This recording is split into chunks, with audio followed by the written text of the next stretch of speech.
Bismillahirrahmanirrahim. Alhamdulillah wassalatu wassalamu ala Rasulillah wa ala alihi wa sahbihi wa man tabi'ahu wa nasarahu wa wala.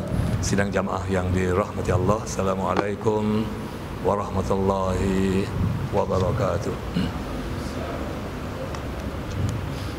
Alhamdulillah, kita bersyukur kepada Allah SWT pada petang ini sekali lagi dengan izin Allah kita bertemu di sini, dan mudah-mudahan pertemuan kita pada setiap minggu dan pada hari Rabu ini lebih kurang dalam setengah jam ini yang kita bincangkan ialah hadis-hadis Rasulullah sallallahu alaihi wasallam.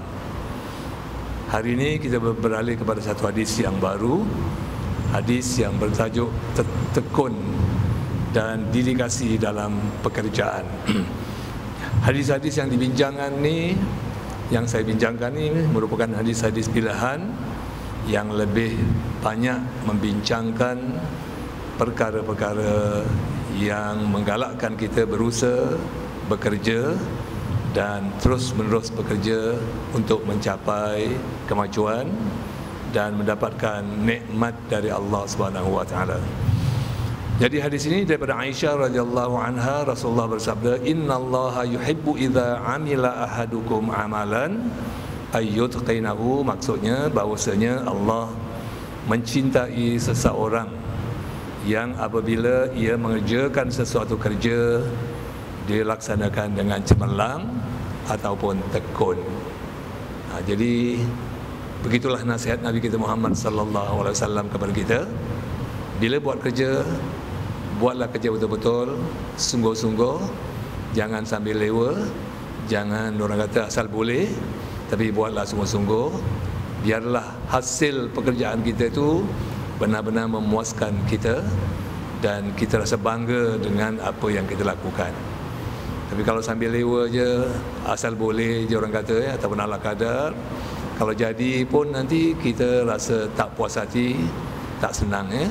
Dan begitulah juga kalau kita berniaga sambil lewa saja juga pun, kemungkinan besarlah perniagaan kita tu ataupun kita akan tutup kedai. Samalah seperti orang-orang yang bekerja sebagai pembawa teksi. Pembawa teksi, dia bekerja sendiri. Jadi bergantung kepada pembawa teksi itu mencari passenger ataupun penumpang. Kalau daripada awal lagi, pada awal-awal pagi selepas sembahyang zuhur, dah berdoa kepada Allah, minta keselamatan, minta murahkan rezeki, terus bawa teksi, berhentinya pun sekejap, bagi orang pukul 11 untuk minum air dan sebagainya, lepas tu sambung lagi sampailah waktu zuhur, kemudian makan. Lepas makan tu kalau rehat sekejap pun kerana nak hilangkan ngantuk, jalan lagi. InsyaAllah dia akan dapat rezeki yang lebih daripada orang yang bangun pagi, terus pergi cari bawa teksi, pukul 9, pukul 10 dah berhenti, pukul 12 balik rumah, makan nasi, makan tengah hari, lepas tu sembahyang, lepas tu tidur, pukul 3 baru keluar. Pukul 5 nak kasi balik teksi. Cuba bayangkan orang yang pertama dengan orang yang kedua ni. Dua-duanya sama pembawa teksi, tapi yang pertama lebih tekun. Oleh kerana dia lebih tekun, dia akan berjaya dan dapat meraih keuntungan yang agak lebih daripada orang yang kedua. Kerja tak tekun, asal boleh, ala kadar, dapat sikit pun jadi. Jadi kalau dah kerja tak tekun, ini maknanya dia tidak termasuk dalam golongan orang-orang yang disukai oleh Allah Subhanahu wa taala, kerana Nabi mengata Allah suka, cinta kepada orang-orang yang rajin bekerja, orang-orang yang betul-betul buat kerja, dan orang-orang yang berusaha dengan sungguh-sungguh. Jadi itu semua yang apa yang kita lakukan tu ada kaitan sebenarnya. Bukan setakat kita sembahyang saja untuk mendapatkan rasa belas ihsan dari Allah Subhanahu wa taala, bukan setakat bersedekah saja cara untuk kita mendapatkan ihsan ataupun kasih sayang dari Allah, tapi dalam kegiatan harian kita pun, termasuklah dalam kerja yang diamanahkan oleh Allah kepada kita pun, ini semua kalau kita lakukan dengan sempurna akan membolehkan kita mendapat kasih sayang yang berterusan dari Allah Subhanahu wa taala Begitulah untungnya orang yang bekerja dengan sungguh-sungguh. Itu sebab itulah Nabi mengatakan Allah suka kepada orang yang bekerja sungguh-sungguh, dan Allah suka kepada orang yang menghasilkan satu-satu pekerjaan dengan cemerlang. Jadi hadis ini diriwayatkan oleh Abu Ya'la daripada Aisyah radhiyallahu an. Mus'ab bin Thabit Ibnu Hibban mensiqahkannya, maknanya membenarkan hadis ini, sedangkan ada jamaah juga yang mendhaifkannya. Syekh Albani berkata bahawa Al-Hakim telah mensahihkan dan disetujui oleh Al-Zahabi. Jadi dengan lain perkataan, hadis ini adalah satu hadis yang baik, yang bertanggungjawab, yang bolehlah digunakan oleh kita sebagai pedoman dalam hadis ini. Jadi apakah pengajaran yang boleh kita peroleh daripada hadis ini? Allah Subhanahu wa taala telah menetapkan dalam sunnah kehidupan bahawa kejayaan itu adalah hasil kerja tekun dan dedikasi.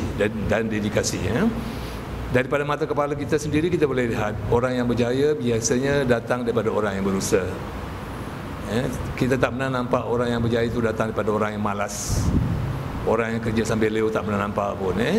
Kita bacalah surat khabar, berapa banyak orang-orang yang berjaya meraih ijazah, sebagian dapat master, sebagian dapat PhD. Kalau dibandingkan orang kawan-kawan yang sama dengannya, yang sama sekolah dengannya atau yang sama jawatan dengannya, tapi tak berusaha untuk meningkatkan kedudukannya, maka selama-lamanya lah dia berada dalam tahap yang sama. Tapi orang-orang ini berjaya. Kejayaannya bukan disebabkan dia berjaya kerana anugerah Allah, bukan. Tapi usaha dia. Dia berusaha dengan sungguh-sungguh, lepas tu diserahkanlah, tawakallah kepada Allah Subhanahu wa taala, sama ada Allah tu mau membantunya ataupun orang kata menyesuaikan apa yang kehendak dia. Dan biasanya apabila kita berusaha dengan sungguh-sungguh, dan kalau kerja yang kita lakukan tu kerja yang baik, tentu sekali kita akan mendapat pertolongan Allah Subhanahu wa taala. Jangan bimbang. Kita akan dapat pertolongan Allah dan kita akan terus-menerus berjaya dari semasa ke semasa selama mana kita terus berusaha. Istilah Islam untuk maksud ini ialah jihad. Petunjuk dan hidayah Allah itu sendiri adalah hasil daripada jihad. Allah berfirman dalam surah Al-Ankabut, "Walladzina jahadu fina lanahdiyannahum subulana wa innallaha lama'al muhsinin."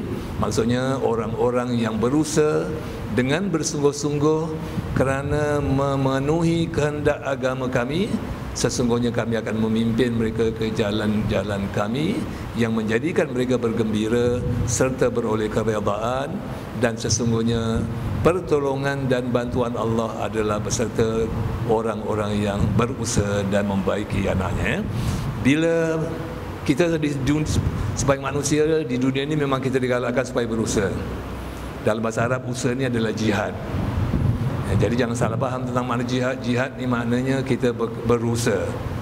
Kita datang sini untuk sembahyang zuhur tadi bersama-sama dengan imam, itu juga maknanya jihad. Keluar daripada pejabat, sebagainya, dah makan dulu terus datang sini untuk solat berjamaah, dan selepas itu kita sama-sama dengar kuliah sekejap. Itu makna jihad kita. Maknanya usaha kita untuk datang kemari telah diperkenankan oleh Allah Subhanahu wa taala. Jihad juga maknanya angkat senjata. Kalau kita perang, orang-orang yang memerangi kita, umpamanya katalah ada negara lain yang memerangi Singapura umpamanya, maka wajib kita berjihad mempertahankan negara kita yang diserang oleh musuh. Itu makna jihad. Tapi janganlah makna kita artikan jihad tu hanya mengangkat senjata saja. Kalau kita memahamkan jihad itu hanya mengangkat senjata saja, itu pahaman kita adalah salah. Sebab itu golongan-golongan orang yang orang JI ni, Jamaah Islamiyah ni, yang banyak yang dah ditahan oleh kerajaan dan sebagainya, dah dibebaskan, kerana pahaman mereka tu adalah dipahamkan oleh guru-guru mereka bahawa jihad ni memerangi orang kafir. Jadi sebab itu mereka tu berjuang untuk menentang orang kafir. Masuk kumpulan ini belajar berperang, belajar pegang senjata, belajar jadi komando. Tak cukup kat Singapura tak ada hutan, pergi Johor. Tak cukup Johor, yang ada kadang pergi sampai Afghanistan.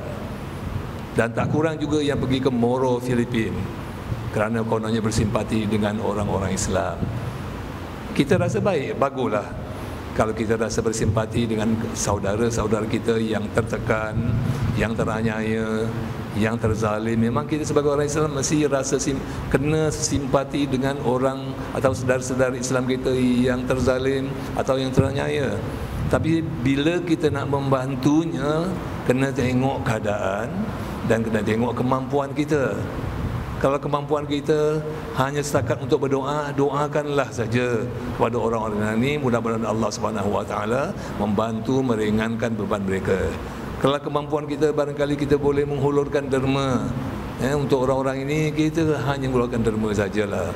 Bukan sampai kita pergi ke sana angkat senjata, belajar angkat senjata, belajar perang. Kemudian tujuannya bukan nak perang kat sana, tapi menyerang orang-orang asing yang datang ke sini, yang datang ke tempat-tempat lain, umpamanya di Indonesia atau di mana-mana pun, kerana kononnya orang-orang ini adalah musuh ketat Islam. Padahal orang-orang ini tak ada dosa pun.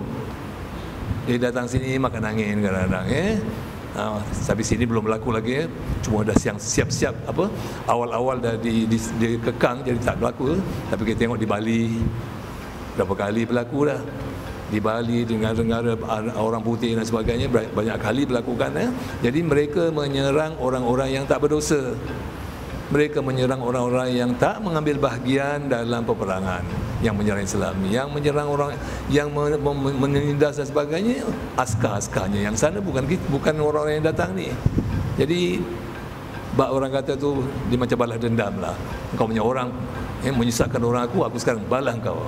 Pada orang tu tak ada kena-mena pun, tak tahu apa-apa pun. Ini kerana salah memahami arti jihad.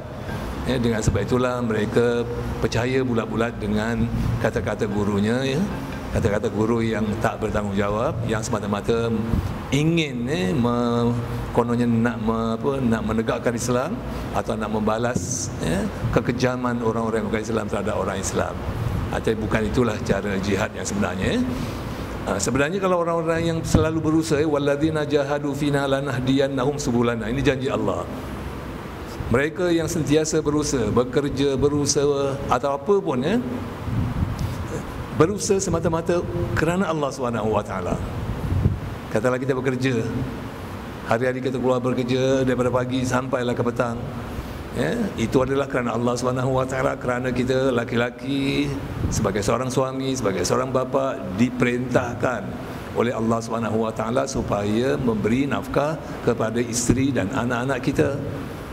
Disuruh kita mengeluarkan pembelanjaan untuk persekolahan mereka, pendidikan mereka. Jadi persekolahan mereka, pendidikan mereka, nak tanggung isteri, nak tanggung rumah tangga, semua perlukan wang. Sebab wanglah satu-satunya alat untuk kita membeli makanan, minuman dan juga beli rumah dan sebagainya. Jadi nak dapatkan wang, kita kena berusaha, kena bekerja. Jadi kita keluar bekerja tu, itu jihad lah maknanya tu. Itu perintah Allah SWT supaya kita keluar bekerja, dan itu adalah ibadah sebenarnya. Kita datang keluar bekerja pada pagi sampai petang, dikira ibadat dan kita diberikan pahala oleh Allah SWT. Dan kalaulah kita keluar bekerja tu memang kita jalankan tanggungjawab kita sebagai seorang hamba Allah. Kita ikut perintah Allah dan itu adalah amanah Allah kepada kita sebagai seorang lelaki, kena keluar cari kerja untuk memberi nafkah kepada isteri. Kalau itu kita buat semata-mata kerana Allah, Allah akan sentiasa membantu kita. Tapi kalau kita buat kerja, keluar kerja bukan kerana nak membantu orang rumah, bukan nak membantu mencukupkan keperluan rumah tangga, tapi untuk seronok-seronok diri sendiri, untuk joli, untuk main judi, ataupun untuk mondar-mandir ke sana kemari, habis duit begitu saja tanpa apa. Jadi kerja kita tu bukan dikira sebagai satu ibadat dan kita tidak akan mendapat pertolongan Allah SWT. Sebab itu daripada pengalaman yang dari pengalaman saya bila saya mengendalikan kes-kes di mahkamah syariah dulu, saya dapati orang-orang yang keluar bekerja ni bukan lillahi ta'ala. Duitnya tu digunakan untuk minum, main judi, nak cepat kaya, tapi tak pernah kena pun. Sekali-sekali beli kenalah $100, tapi yang dah keluar dah beratus ribu, dekat-dekat $1,000. Tak kaya-kaya dan tak dapat banyak duitnya. Jadi saya dapati orang-orang ni, kita perhatikan dia tak akan bahagia dalam hidup. Dia tak akan bahagia dalam hidup sebab bila balik rumah dia selalu dalam keadaan ketakutan. Duit dah habis. Dapat gaji nak hari, petang kadang-kadang duit dah tinggal sikit. Nak bagi balik, nak bagi isteri, kadang-kadang bagi isteri dia katalah sebulan 300 atau 400 nak bagi pun dah tak ada duit dah habis dah. Konon-konon bila balik kerja tu bawa duit banyak, kalau duit tu yang dibawa tu 1,100, mungkin dia rasa agaknya boleh doublekan sampai 2,200. Tu angan-angan saja kan. Jadi oleh kerana dia berjudi tu bukan jalan Allah. Dan bila bukan jalan Allah Subhanahu Wa Taala, Tuhan tak akan tunjukkan jalan kepada dia, tak akan bantu dia. Jadi bila Tuhan tak bantu dia kerana pekerjaan dia bukan sebagai satu ibadah, kerana dia bukan kerja kerana Allah, dan lebih-lebih lagi ditambah lagi dia buat maksiat. Duit gaji dia suruh bagi pada isteri, pada anak, dia gunakan untuk main judi. Duit gaji yang didapati itu adalah amanah untuk menguruskan perbelanjaan keperluan rumah tangga, bayar duit air lampu, bayar konservasi charger dan sebagainya, dia gunakan untuk minum. Ataupun digunakan untuk membeli rokok yang harganya Masya Allah mahalnya kan satu hari. Satu kotak mahal kan. Jadi oleh kerana itulah orang seperti ini dia sentiasa mengalami kesusahan, sentiasa mengalami penderitaan. Jadi besok nanti akhirnya isteri akan bawa dia ke mahkamah, buat pengaduan di mahkamah. Di depan mahkamah selalu dia akan kata, nak korek duit kat mana saya ni, gaji saya kecil. Isteri pun selalu bagi tahu, memang gaji awak kecil lah, tapi kalau berjimat-jimat kan boleh. Yang pergi main judi itu pasal apa? Yang isap rokok sambil berkotak-kotak tu pasal apa? Yang ikut kawan minum tu pasal apa? Yang berpoya-poya dengan kawan-kawan tu habis duit kalau pasal apa? Kat rumah kan ada lagi askar-askar rakyat dia tu yang perlukan makan minum. Utamakan rakyat di kat rumah tu. Orang luar buat apa diutamakan? Jadi dalam ayat ni cukup terang kalau kita bekerja kerana Allah Subhanahu Wa Taala. Sekarang ni kita kerja kerana kita sebagai ketua keluarga, kita belanjakan apa yang kita perolehi juga sebagaimana yang dituntut oleh Allah Subhanahu Wa Taala.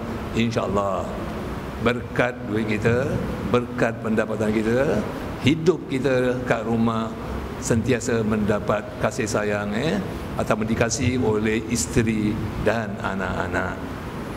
Tapi kalau kita main kayu tiga, main tak betul, adalah Tuhan tak sayang pada kita, duit kita tak berkat, kat rumah isteri dan anak-anak masa muka dengan kita, kerana hak mereka tu kita sekat, kita tak berikan kepadanya.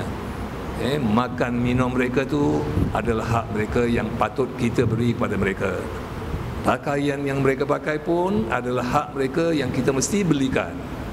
Tempat tinggal yang mereka tinggal pun itu adalah hak mereka yang mesti kita siapkan. Malah orang kata dia punya medical kalau dia sakit dan sebagainya, duit perobatannya pun hak dia, hak isteri dan anak-anak yang kita mesti tunaikan. Jadi selama mana kita tak tunaikan hak mereka, dia akan grumble, orang putih kata maknanya gelisah. Kalau kita tunaikan semua hak mereka tu mengikut apa yang telah ditentukan oleh Allah Subhanahu Wa Taala, tentulah mereka akan doakan kita, sayang kepada kita, dan kita boleh hidup dalam keadaan aman dan damai. Itu dia punya, orang kata tu logiknya macam itulah. Teorinya tu begitu senang je. Makna apa saja yang kita lakukan kita ingat bahawa itu adalah perintah Allah Subhanahu Wa Taala, dan kalau kita buat, maka insya-Allah kita akan ditunjukkan jalan oleh Allah Subhanahu Wa Taala. Sebab itu dalam ayat berikutnya dia kata, wa innallaha lama'al muhsinin, sesungguhnya Allah akan sentiasa bersama-sama dengan orang yang buat baik. Kita pergi kerja itu termasuk amal-amal yang baik, diberikan pahala oleh Allah Subhanahu Wa Taala. Kita belanjakan wang kita yang kita dapat daripada pekerjaan kita untuk makan, untuk minum diri kita, keluarga kita, itu pun adalah amal-amal yang baik. Itu termasuk amal-amal yang baik. Kemudian kita bayarkan duit rumah, bayar duit air lampu, hantar anak sekolah, jajan dia, duit sekolahnya, itu amal-amal yang baik. Dan akan semuanya amal-amal yang baik. Jadi segala amal-amal yang baik kita lakukan tu dikira, dinilai oleh Allah Subhanahu Wa Taala sebagai muhsinin, makna kita orang-orang yang baik. Maka selama mana kita menjadi orang-orang yang baik dan sentiasa buat perkara-perkara yang baik, Allah akan sentiasa berdamping dengan kita. Bukankah itu satu keuntungan yang besar? Kalau kita dah selalu didampingi oleh Allah SWT. Jadi janganlah kita hanya setakat orang kata sembahyang, 5 waktu kita buat, puasa kita buat, tapi dalam urusan agama, dalam urusan dengan manusia, dengan masyarakat, kita tak tunaikan. Tak kurang juga yang kadang-kadang saya perhatikan, ada orang-orang yang rajin beribadat, rajin datang ke datang ke masjid, rajin juga dengan kuliah. Bukan tak rajin dengan kuliah, tapi sejauh mana dia menghayati kuliah tu, wallahu a'lam bisawab. Kalau kuliah dalam mana-mana kuliah pun, ustaz-ustaz tu mesti ingatkan kewajipan kita ada 2 kata. Al-hukuk, hukukullah, mana hak-hak Allah yang mesti kita tunaikan, puasa, sembahyang, puasa, naik haji, umrah dan sebagainya, berzakat dan sebagainya. Hukukun nas, maknanya hak manusia. Dua-dua ni kena tunaikan. Jadi Allah dah ingatkan kepada kita, kalau kita tunaikan hak Allah, kita tetap akan dapat ganjaran pahala. Dan di waktu yang sama, bila kita tunaikan juga hak manusia, kerana kebaikan yang kita lakukan kepada manusia, Allah juga akan sentiasa memandang kita dan memelihara kita. Jadi sebagaimana saya kata tadi, kalaulah kita dah buat, kalaulah kebaikan-kebaikan yang kita buat ini menjadikan kita orang yang didekati oleh Allah Subhanahu Wa Taala, mudah-mudahan kita semua demikian, maka untunglah kita. Ke mana kita pergi pun kita akan diiringi, didampingi oleh Allah Subhanahu Wa Taala, sehingga dalam keadaan kalau ada bala nak menimpa kita pun, kita dapat mengelaknya dengan bantuan Allah Subhanahu Wa Taala. Ataupun kalau dah merupakan takdir nak kena pun sipi-sipi sikit saja, tak sampai membawa kepada mati ataupun ke perkara yang lebih teruk lagi. Itulah tujuannya berjihad sebenarnya. Jadi fahamkan mana jihad. Yang kita ni selalu keluar bekerja, datang, itu jihad. Itu amal baiklah sebenarnya tu. Dan selama mana kita keluar bekerja dan kita mencari duit, apa juga kita buat, datang ke masjid, semua lillahi ta'ala, maka Allah akan tunjukkan jalan yang benar kepada kita. Syaratnya mesti ingat lillahi ta'ala. Jangan usalli fardhu dhuhri arba'a raka'atin lillahi ta'ala saja. Nawaitu sawma ghadin lillahi ta'ala saja. Malah apa saja pun mesti lillahi ta'ala. Barulah Tuhan akan bantu kita seterusnya. Hari ini saya tak dapat sambung video kedua, sebab kedua nanti saya ada lagi satu program, iaitu saya ada counselling dekat Apkim. Jadi kita berhenti di sini dulu, kita sambung minggu depan insya-Allah. Sambung lagi ayat ni, panjang lagi ceritanya. Mudah-mudahan dengan peringatan yang ringkas ini mengingatkan saya dan mengingatkan anda semua dalam usaha kita untuk mendapatkan rasa kasih sayang yang berterusan dan pertolongan juga yang berterusan dari Allah Subhanahu wa taala. Amin amin. Rabbana taqabbal minna innaka antas samiul alim wa tub alaina innaka antat tawwabur rahim wa khtim bi salihati a'malana wa ajalana ya Allah ya Karim. Da'wahum fiha subhanakallahumma wa tahiyyatuhum fiha salam wa akhiru da'wahum alhamdulillahi rabbil alamin. Taqabbalallahu minkum.